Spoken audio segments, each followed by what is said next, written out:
Assalamu alaikum, sister. Thank you for writing to our live session. As I understand your concerns, you have a hard time talking to others about your feelings and your thoughts and things you may possibly go through. You stated that you have conflicting feelings in your heart whenever that you confide in someone or cry or complain about problems in life. You feel like nobody is paying attention to what you're saying. You also stated that you sometimes do feel sorry for yourself and you don't want to sound like you're ungrateful, but that is just, that's just the way that you feel. And that's understandable, right? Because when we talk to somebody, we're confiding in them and we're pouring our heart out. We want a response. We want, either comfort or guidance or a kind word, and for people, that you're confiding in to not say anything or not respond or not pay attention is rude, right? So it makes me question, are you talking to the right people? And that's kind of what you are alluding to in your question as well. You have provided many hadith from the Prophet, peace and blessings be upon him, to express your points and your concerns, and that's very helpful. And I appreciate your insight, and I appreciate how you do turn to Islam for answers. Right? May Allah bless you for that. So, getting down to your situation with being in fear of being judged, and not being listened to when you do talk, that's kind of like an issue of like self-confidence, self-esteem, and it could also be an issue of environment and what you've been through, right? So if you've been talking and just trusting certain people and confiding in them, and they're not responding in a positive way, or they're not responding at all, and that's the way it's been, well, then why should you feel any different, right? It's kind of like you've tried it for a long time and nobody pays attention. And that's sad, right? When you speak to somebody about how you feel and you trust them with your feelings, they should be responsive, and they should be comforting, and they should be acknowledging. So with that said, I understand why you have conflicting feelings and why you are wondering if you should just stay away from people to avoid being hurt, or if you should find people that you could confide in and trust. And it's a really good question, because sometimes it's hard to find people that you can confide in and trust, right? But like some of the hadith that you brought out, yes, talking about your problems or things that are bothering you or how you feel about something is very important. It's part of being human, right? It's part of being a human being. We need that dialogue with others. We need that feedback. We need that comfort. We need that interaction, right? To bottle things up inside, as you described it, can be damaging, yes. When you hold all your feelings inside and don't express them, it can be very harmful, and it can sometimes lead to depression or anxiety or further feelings of, loss of self-esteem and confidence. So I kindly suggest, sister, that for right now in the moment, you start with journaling, right? Get a journal or a notebook or whatever, and every day or a couple times a day, just write down what you're feeling, like you're talking to somebody, right? That way, at least you're getting your feelings out, you're expressing them.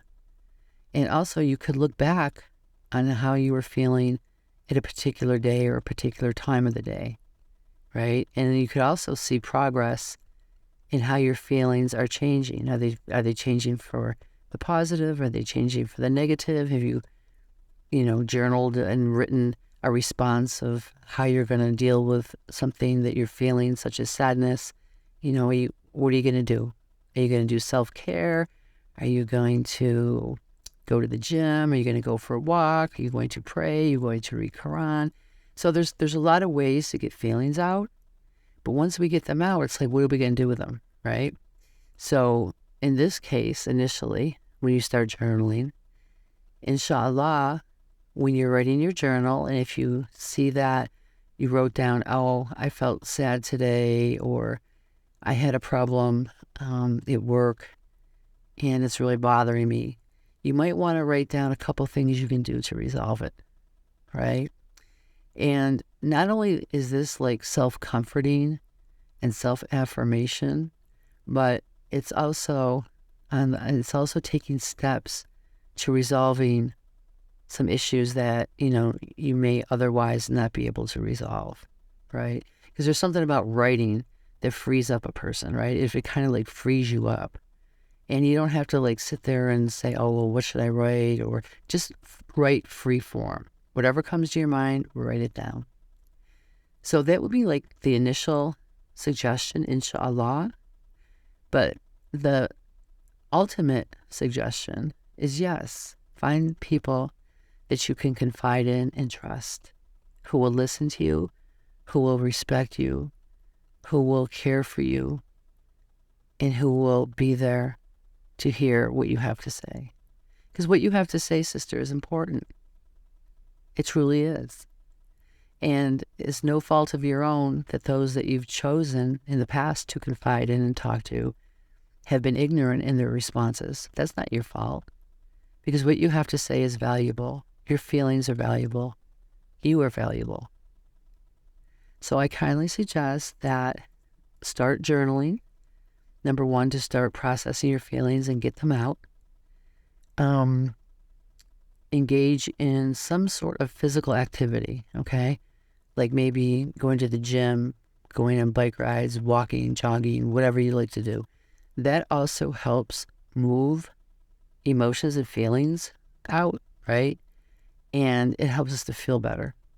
Exercise is scientifically proven to reduce stress and depression, as well as, feelings of low self-esteem and isolation and things like that.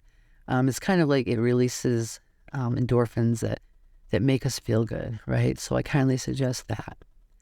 I also kindly suggest that you check out your community and see if there's any Muslim women groups that meet maybe, to read Quran or to go out to lunch together or have a book club or a social activity or anything, right?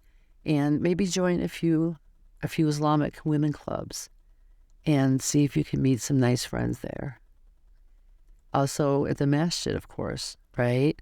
You could go to the masjid and, meet some nice sisters, or go to Islamic events and meet some nice sisters. But you're going to have to take the initiative sometimes maybe to reach out, right? To reach out and make friends. Despite having negative experiences in the past and despite feeling fearful and conflicted, you're going to have to take that step. And what you could do before any social event or any interaction with others is just make a do it to Allah, right? And ask Allah to just bless you and to bless this interaction and to help make it, good for you, good for your Islam, good for your mental health.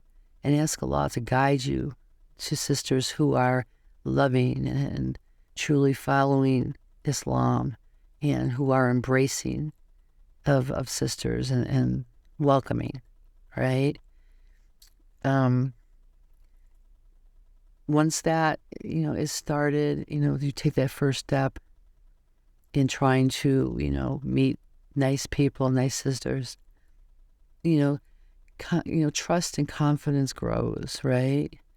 And you can pretty much tell sometimes if somebody is going to be like a really good sister, good friend, and interested in your life and what you have to say and how you feel by the way they react, right?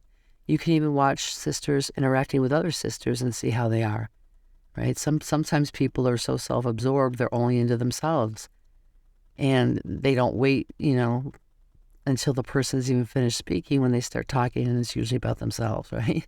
So kind of like keep an eye out for, things like that, like little red flags that, oh, well, this person might not be, might not make a good friend, to confide in and trust, with my personal feelings and things. So just step out there in the world, sister, connect with other Muslim sisters, and just enjoy the interactions. Um, Kind of don't go into it thinking, oh, well, I'm going to find somebody to confide in and trust. I'm going to find somebody to confide in and trust. Just go into it with the thought and the prayer to Allah that you're going to meet some nice sisters who will be good friends and good sisters for you and you for them, right? And inshallah, the relationships will develop naturally. And inshallah, you will have, a little list of red flags to look for, such as, sisters being self-absorbed, sisters ignoring other sisters' thoughts and feelings when they talk. So you can kind of put your feelers out there, right?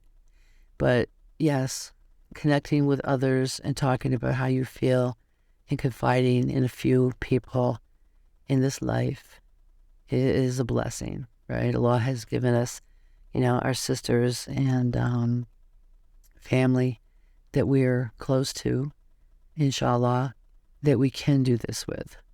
And it's a healing. It's a healing, and it is needed human interaction. So I kindly suggest, inshallah, that, start journaling. You'll get used to writing out and expressing yourself on paper, and you'll be able to see your progress and start, attending Islamic events and see if there's meetups in your area for Muslim women to do social things together and to bond. And inshallah, as you get used to interacting more and more, you will meet some really good sisters that you can confide in and talk to about your feelings, and have your needs and have your emotions and your feelings respected and acknowledged and welcomed. We wish you the best.